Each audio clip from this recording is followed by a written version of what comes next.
এই যে হালার এই বিকাল বেলা কারেন্ট গেল গা, বাইরে যে রোদ, যা একটু মাঠের দিকে ঘুরাই দেখি কি অবস্থা, মাঠে কেউ আছে নাকি।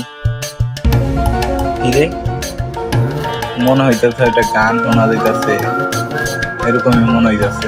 দেখি আসলেই তো এই গানটা কোন জায়গায় বাজতেছে, গানের গলাটা একটু পরিচিত পরিচিত মনে হইতেছে, দেখতেছি। দেখি যাই। কিরে কই যাস? আরে বেটা তুই শুনতেছিস না একটা মধুর কোনটা গান হইতেছে, একটু বুঝবি আমার লগে? আরে না রে মামা, আমার তো সময় নাই, তুই যা দেখ, আমার একটু কাজ আছে। আরে বেটা যা যা যা, আমার দরকার তো, আমি একাই তুই দিলাম, যা যা যা, তোর পরে দেখছিলাম, যা যা।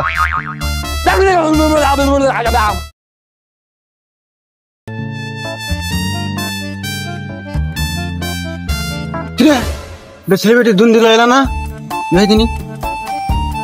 এই যে আপা, আপনার গান শুন না, আমি 3 মাস ধরে পায়খানায় যাই।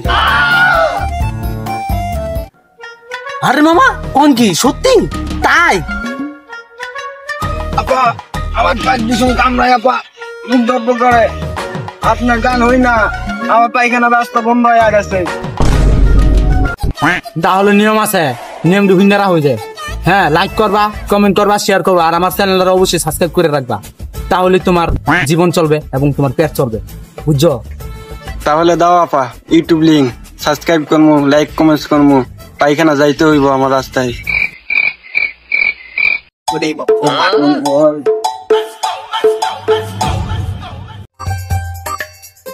এটাই হলো জুনা থেরাপি, আসল চিকিৎসা।